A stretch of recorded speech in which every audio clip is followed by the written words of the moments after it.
બોટાદ તાલુકાના સાંગાવદર અને લાથીડર ગામ વચ્ચે 16 જૂને સાંજના ઇકો કાર તણાઈ ગઈ। 24 કલાક બાદ પણ હજુ 5 લોકો લાપતા છે। કારમાં કુલ 9 લોકો સવાર હતા, જેમાંથી પ્રિયાંકભાઈ ચૌહાણ અને અન્ય એક એમ કુલ 2 લોકોના બચાવ કરવામાં આવ્યા છે। નયનાબેન યશવંતભાઈ વાવેતા અને 72 વર્ષીય વૃદ્ધા મંજુબેન કનુભાઈ વાવેતાનો ગતરોજ પાણીના પ્રવાહમાંથી મૃતદેહ મળી આવ્યો છે। પાણીના પ્રવાહમાં તણાયેલા ઇકો કાર પણ લાઠીદળ ગામ પાસેના નદીના પ્રવાહમાંથી ગતરોજ મળી આવતા બહાર કઢાઈ હતી। તો હજુ લાઠીદળ ગામના ગીતાબેન મહેશભાઈ ચૌહાણ અને હિતુબેન મહેશભાઈ ચૌહાણ તેમજ શિવરાજગઢ ગામના બાબુભાઈ ચૌહાણ અને શારદાબેન ચૌહાણ, આ ઉપરાંત ઉર્વશીબેન ચૌહાણ હજુ પણ લાપતા છે। એનડીઆરએફ તેમજ જિલ્લા વહીવટી તંત્ર દ્વારા 5 લોકોની શોધખોળ હાલ ચાલુ કરાઈ છે। ત્યારે હાલ તેને લઈને વધુ અપડેટ સાથે આપણી સાથે સંવાદદાતા વિજયસિંહ જોડાઈ ગયા છે। વિજય, શું અપડેટ આ ઘટના બાદ? જી પ્રીતિ, ચોક્કસથી બોટાદ જિલ્લાનું બોટાદ તાલુકાનું જે સાંગાવદર ગામ છે, તે સાંગાવદર ગામ અને લાઠીદળ ગામ વચ્ચે ગત 16 જુલાઈના સાંજના સમયે કે જ્યારે બોટાદ જિલ્લામાં અતિવૃષ્ટિનો સમય હતો અને એવામાં નદી નાળાઓ છલકાઈ ચૂક્યા હતા, ચેકડેમો છલકાઈ ચૂક્યા હતા અને પાણીનો પ્રવાહ સતત યથાવત હતો। એવામાં લાઠીદળ ખાતેથી ધાર્મિક દર્શન કરી પરત આવતા ઇકો કારમાં 9 જેટલા લોકો હતા, જે વહેતા પાણીના પ્રવાહમાં ફસાયા હતા અને ત્યારબાદ કાર જે છે તે પાણીના પ્રવાહમાં તણાઈ ચૂકી હતી, જેમાં કુલ 9 જેટલા લોકો સવાર હતા, જેમાંના 2 લોકો બચવામાં સફળ રહ્યા હતા, પરંતુ અન્ય લોકો જે તણાઈ જવા પામ્યા હતા તેને લઈ વહીવટી તંત્ર દ્વારા સતત 16 જૂનના રાત્રિના સમયથી શોધખોળ હાથ ધરવામાં આવી હતી, જેમાંના 2 લોકોના મૃતદેહ ગતરોજ મળી આવ્યા છે, જે બંનેના મૃતદેહોને બોટાદ સોનાવાલા હોસ્પિટલ ખાતે પોસ્ટમોર્ટમ અર્થે ખસેડવામાં આવ્યા છે। જ્યારે બાકી બચેલા 5 લોકો છે તેનું સતત આજે ત્રીજા દિવસે પણ શોધખોળ જે છે તે વહીવટી તંત્ર અને એનડીઆરએફની ટીમ દ્વારા કરવામાં આવી રહી છે। હજુ પણ લાઠીદળ ગામના ગીતાબેન ચૌહાણ, હિતુબેન ચૌહાણ તેમજ શિવરાજગઢ ગામના બાબુભાઈ ચૌહાણ, શારદાબેન ચૌહાણ અને ઉર્વશીબેન ચૌહાણ, એમાં 5 લોકો જે છે તે તમામની હાલ શોધખોળ હજુ પણ ત્રીજા દિવસે પણ સતત કરવામાં આવી રહી છે। જ્યારે તણાયેલી ઇકો કાર જે છે તે પણ ગતરોજ મળી આવેલ હતી। તો ભોગાવો નદીમાં પૂરના પાણી ઓસર્યા બાદ તારાજીના દ્રશ્યો સામે આવ્યા। આર્ટ્સ કોલેજને જોડતા પુલ પર નદીના કચરાના ઢગલા જોવા મળ્યા। રિવરફ્રન્ટ રોડ તેમજ આસપાસના રસ્તાઓનું ધોવાણ કરવામાં આવ્યું। ભોગાવો નદીમાં પાણીનો પ્રવાહ એટલો તેજ હતો કે નદીમાં રહેલ પૌરાણિક કૂવો પણ તૂટી પડ્યો। મહાનગરપાલિકાની ટીમ દ્વારા યુદ્ધના ધોરણે કામગીરી શરૂ કરવામાં આવી હતી। રતનપર જોરાવરનગરને સુરેન્દ્રનગર સાથે જોડતો કોઝવે હજુ પણ સાવચેતીના ભાગરૂપે બંધ રાખવામાં આવ્યો છે।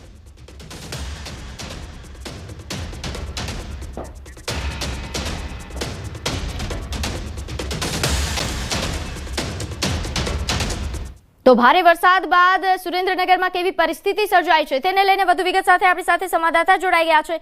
હાલ કેવી પરિસ્થિતિ, જે તારાજી સર્જાઈ એ બાદના દ્રશ્યો કેવા જોયા આપે?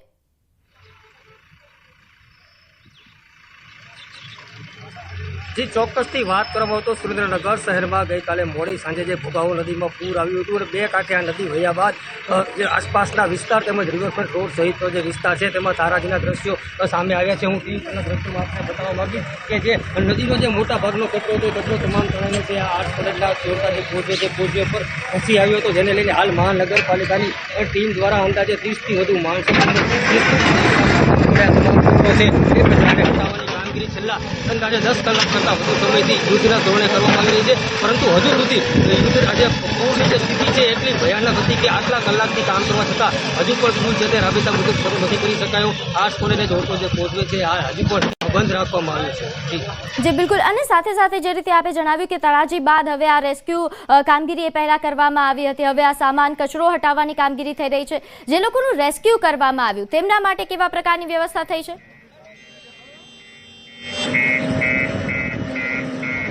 જે ચોક્કસથી વાત કરવામાં આવે તો સુરેન્દ્રનગર જે રિવરફ્રન્ટ અને બસ સ્ટેશન રોડ પરના જે નીચાણવાળા વિસ્તારોમાં જે લોકો રહેતા હતા એમાં અંદાજિત લગભગ 60થી વધુ લોકો છે એમને સલામત સ્થળે છે તંત્ર દ્વારા ખસેડવામાં આવ્યા છે. મહાનગરપાલિકાનું જે આશ્રય ઘર છે ત્યાં તમામ લોકોને આશ્રય આપવામાં આવ્યો છે. તેમના રહેવા જમવા સહિતની તમામ જે સુવિધાઓ છે એ હાલ તંત્ર દ્વારા કરવામાં આવી છે. અને મુખ્ય જે આ રસ્તો છે આ અંદાજે 50,000થી વધુ લોકોને જોડતો જે પુલ છે એને રાબેતા મુજબ શરૂ કરવા માટે હાલ તંત્ર દ્વારા જે છે એ તમામ કામગીરી છે કરવામાં આવી રહી છે.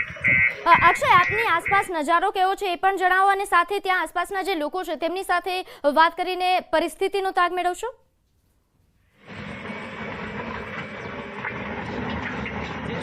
એ બતાવવા માંગીશ ટીવી પરના દ્રશ્યોમાં કે હજુ પણ જે ભોગાવો નદી છે એમાં જે પાણીનો પ્રવાહ છે રાબેતા મુજબ છે.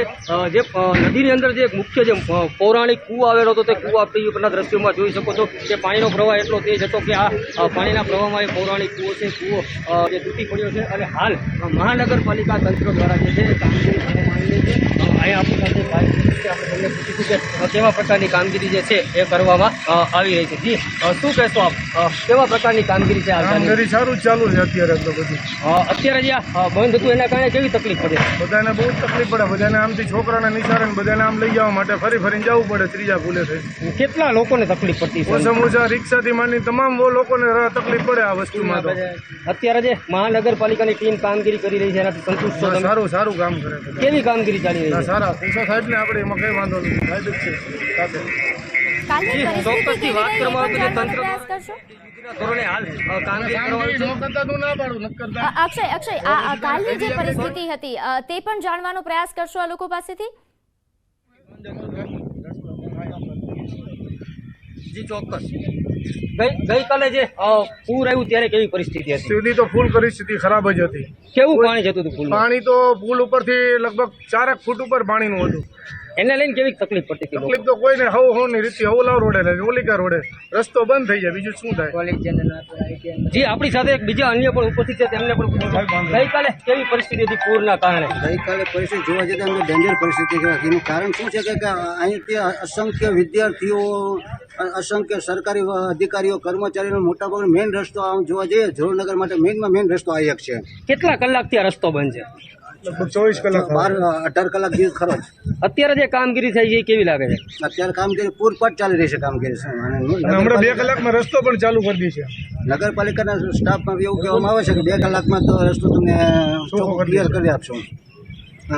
જે સ્થાનિકો છે હાલ જણાવી રહ્યા છે કે છેલ્લા 12 કલાકથી રસ્તો બંધ છે, જેને લઈ અને લોકોને મોટા પ્રમાણમાં હાલાકી પડતી હતી. હાલ તંત્ર દ્વારા અંદાજિત 2 કલાકમાં રસ્તો છે રાબેતા મુજબ શરૂ કરવાનું જણાવવામાં આવી રહ્યું છે. બિલકુલ, આભાર માહિતી આપવા બદલ. તો હાલ જે રીતે સંવાદદાતા અક્ષય જણાવ્યું કે જે પરિસ્થિતિ સર્જાઈ હતી ભોગાવો નદીમાં પૂર આવવાના કારણે, ત્યારે હાલ જે રેસ્ક્યુ કામગીરી કાલે સારી રીતે કરવામાં આવી. હવે તમામ રસ્તાઓ પર જે બંધ હતા તે પણ હવે ચાલુ કરવામાં આવી રહ્યા છે. તો સુરેન્દ્રનગરમાં ધોધમાર વરસાદ ખાબક્યો અને ઉપરવાસથી આવેલા પાણીએ ભોગાવો નદી નજીકના લોકો પર આફત સર્જી. રિવરફ્રન્ટ પર રહેતા લોકોના ઘરોમાં પાણી ઘૂસી ગયા. ભોગાવો નદી ગાંડી તૂર બનતા રિવરફ્રન્ટ પર પાણી ઘૂસી ગયા હતા.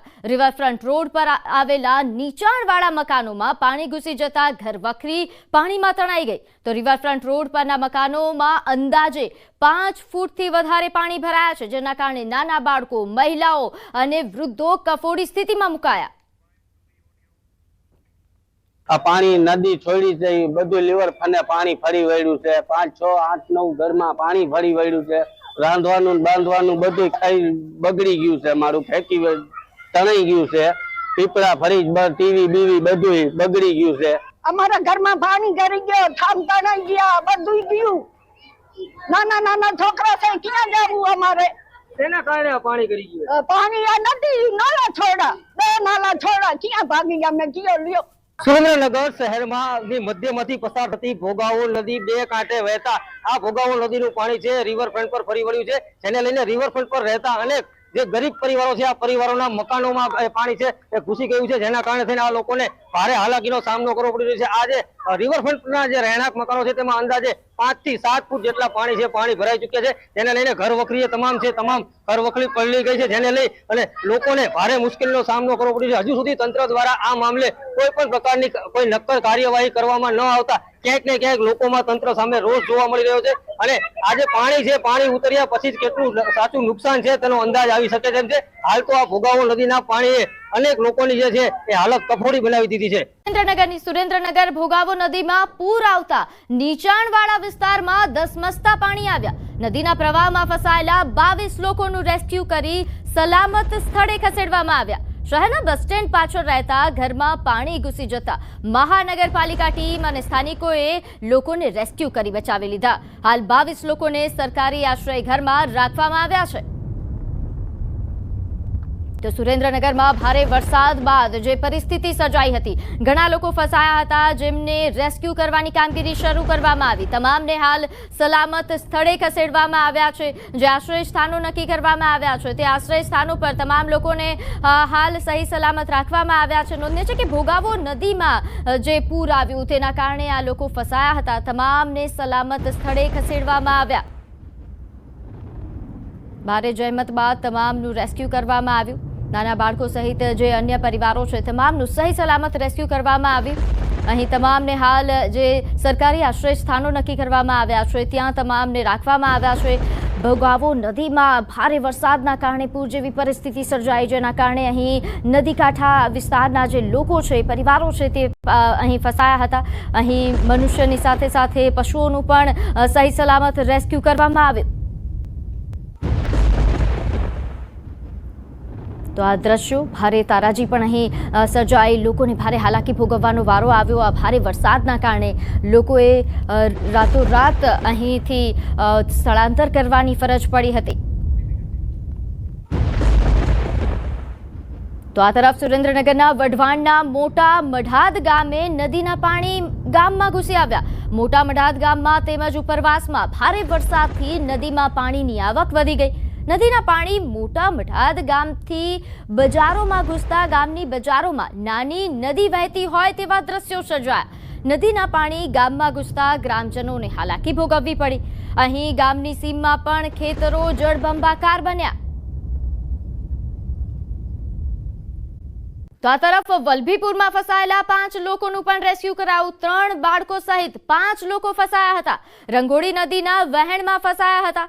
ફાયરની ટીમ દ્વારા તમામનું રેસ્ક્યુ કરવામાં આવ્યું છે. પાણીમાં 2 થી 2.5 કિલોમીટર ચાલી ફાયર દ્વારા જે કામગીરી છે, રેસ્ક્યુની કામગીરી, તે લાંબા સમય સુધી ચાલી હતી. તો ફાયરની ટીમ દ્વારા હાલ આ તમામનું રેસ્ક્યુ કરવામાં આવ્યું છે. નાના ભૂલકાઓ અહીં ફસાયા હતા, જેમનું રેસ્ક્યુ કરવામાં આવ્યું.